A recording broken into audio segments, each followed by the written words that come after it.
ఉదయకాలపు దేవుని ప్రత్యక్షత.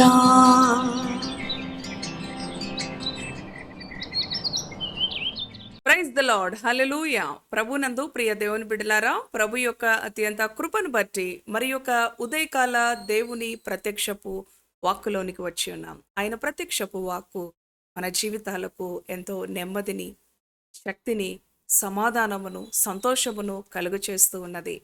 మనము ఎలాంటి భయములో ఉన్నా, ఎలాంటి దుఃఖములో ఉన్నా దేవుని వాక్యము వినుట ద్వారా, అవును ప్రియ దేవుని బిడ్డలారా, మన జీవితాలకు నెమ్మది కలుగుతూ ఉన్నది. ఎందుకంటే ఆయన వాక్యము జీవము కలిగినది, శక్తి కలిగినది, ప్రభావము కలిగినది. అవును ప్రియ దేవుని బిడ్డలారా, పరిశుద్ధ గ్రంథములో అపోస్తుల కార్యాలు 3వ అధ్యాయము 6వ వచనమును ధ్యానం చేసుకుందాం. అంతటా పేతురు, వెండి బంగారములు నా యొద్ద లేవు, కానీ నాకు కలిగినదే నీకిచ్చుచున్నాను. నజరేయుడైన యేసు క్రీస్తు నామమున నడువుమని చెప్పి. హల్లెలూయా. దేవునికి స్తోత్రం. ఎంతో శక్తి కలిగిన దేవుని వాక్కు. అవును ప్రియ దేవుని బిడ్డలారా, శృంగారం అను దేవాలయం యొద్ద మరి ఒక భిక్షగాడిని కొంతమంది మనుషులు మోసుకొని వచ్చి కూర్చోపెడుతూ ఉండేవాడు. ఎందుకు అంటే వాడు కుంటివాడు, నడవలేడు, వాడికి కాళ్ళు లేవు. అవును ప్రియ దేవుని బిడ్డలారా, వాడు భిక్షం అడుగుకుంటూ ఉండేవాడు. మరి దేవుని యొక్క సన్నిధికి వస్తూ పోతూ ఉన్న ప్రజలను, అవును ప్రియ దేవుని బిడ్డలారా, ఒక భిక్షగాడుగా మరి డబ్బులు సహాయము కోరుకుంటూ వాడు ఆ విధంగా జీవిస్తూ ఉండగా, మరి 3 గంటల వేళ పేతురు యోహానులు దేవాలయమునకు వెళుతూ ఉన్నప్పుడు, అవును ప్రియ దేవుని బిడ్డలారా, మరి వాడు వాళ్ళ వైపు చూస్తూ ఉన్నాడు. వారు ఆగి మరి అతని పరిస్థితి చూచినప్పుడు ఏదైనా ఇస్తారేమో వాళ్ళు అని చెప్పేసి వాళ్ళ వైపు చూస్తూ ఉన్నప్పుడు, మా వైపు తేరి చూడు అని చెప్పి పేతురు అంటూ ఉన్నాడు కదా.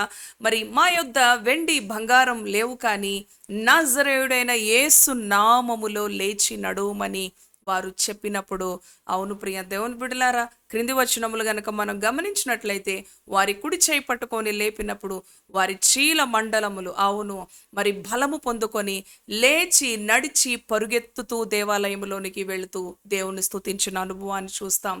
అది మనుషులు చూచి పరవశం పొందారు, విభ్రాంతి నొందారు, ఆశ్చర్యపడినారు.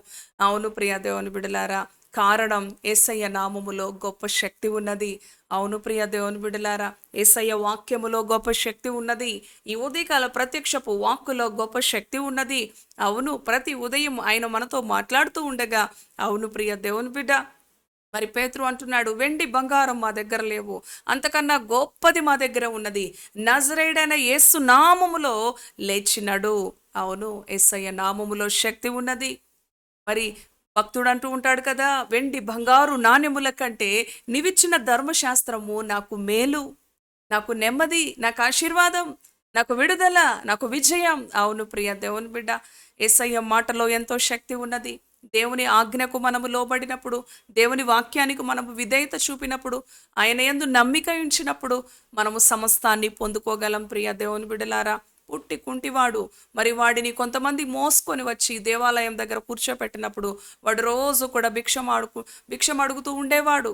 కానీ ఒక రోజున మరి దేవాలయానికి వెళుతూ ఉండగా దేవుని సన్నిధికి గుమ్మములో వాని యొక్క దీనస్థితి పడి ఉండుట చూచి వారికి జాలి కలిగి, అవును ప్రియ దేవుని బిడ్డలారా, అవును మా యొద్ద వెండి బంగారము విలువైంది కాదు, ఆయన వాక్యము విలువైనది, ఆయన యొక్క వాక్కు విలువైనది.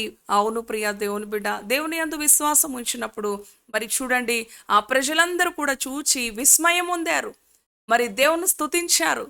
ఎవరు చేయలేని కార్యాలు, ఎవరు చూడలేని కార్యాలు యేసయ్య నామములో, యేసయ్య శక్తిలో, దేవుని వాక్యము ద్వారా. అవును, కొన్నిసార్లు డాక్టర్లు అంటారు, మేము చేయగలిగిన ప్రయత్నం మేము చేశామండి, ఇంకా దేవుడు, మరి ఆ దేవుని దయ ఉండాలి కదండి. మరి ఎన్నోసార్లు మనుషులు చేతులు వదిలేస్తారు, ఎన్నోసార్లు మనుషులు మర్చిపోతారు, ఎన్నోసార్లు మనుషులు ఎన్నో విధాలుగా మనలను కృంగ చేస్తారు. కానీ యేసయ్యను ఆధారం చేసుకున్నప్పుడు, యేసయ్యపై విశ్వాసం ఉంచినప్పుడు, ఆయన మాటలను మనము ధ్యానిస్తూ ఉన్నప్పుడు మనకు ఎంతో విడుదల వస్తుంది. అద్భుతమైన కార్యాలు మన జీవితాల్లో, మరి ఎంతో గొప్ప ఆశీర్వాదాన్ని మన జీవితాల్లో మనం పొందుకోగలుగుతాం.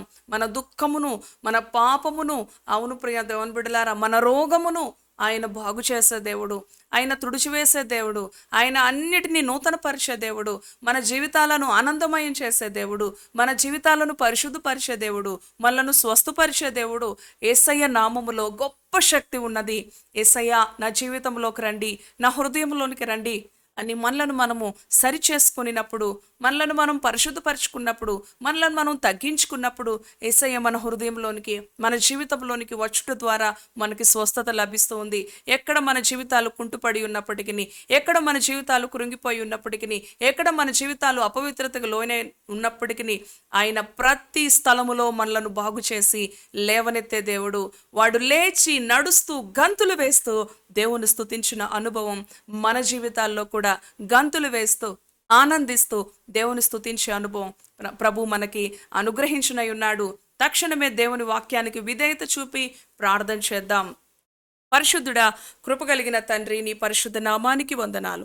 ఈ ఉదయకాల ప్రత్యక్షపు వాక్కు ద్వారా నాయనా మరి ఒకసారి నీవు దర్శించావు. అవునయ్యా, పేతురు యోహానులు మరి దేవాలయానికి వెళ్ళినప్పుడు ఒక్కుంటివాడు అయ్యా మరి వాడిని బాగు చేసిన అనుభవం యేసు నామములో మా దగ్గర వెండి బంగారం కన్నా విలువైనది, శక్తి కలిగినది, శ్రేష్టమైనది ఉన్నది, నజరేయుడైన యేసు నామములో లేచి నడు అని చెప్పినప్పుడు అవునయ్యా వాడు లేచి నడిచి గంతులు వేసిన అనుభవం నేను చూస్తూ ఉన్నాం. మనుషులు చూచి పరవశించారు, స్తుతించారు. అయ్యా, ఈ ఉదయకాలం ఈ మాటలు విన్నా నీ బిడ్డల జీవితాల్లో కూడా ఎక్కడ పడి ఉన్నారు, ఎక్కడ లేవలేని స్థితిలో ఉన్నారు, ఎక్కడ నీ బిడ్డలు బాగు చేయబడవలసి ఉన్నదో యేసు నామములో శక్తి ఉన్నదయ్యా. నీ వాక్యములో శక్తి ఉన్నదయ్యా. నీ వాక్యములో జీవం ఉన్నదయ్యా. నీ వాక్కు చేత నీ బిడ్డలను విడిపించండి, స్వస్థపరచండి. విశ్వాసముతో నమ్మికతో ప్రభువా నీ వైపు చూచే బిడ్డలుగా ఉంచు నాయనా. అయ్యా కనికరించండి. ఎక్కడ కుంటుపడిన అనుభవం ఉన్నప్పటికీ దాన్ని నీవు సరిచేసే దేవుడు. వారు లేచి నడిచి గంతులు వేస్తూ నేను స్తుతించే అనుభవం నీ బిడ్డలకు అనుగ్రహించండి. ఈ దినమంతటికి కావాల్సిన నీ కృప, వారి పనులలో విజయం, సమాధానాన్ని చేకూర్చమని యేసు నామములో ప్రార్థిస్తున్నాను తండ్రి. Amen, amen. Praise the Lord. God bless you. Thank you.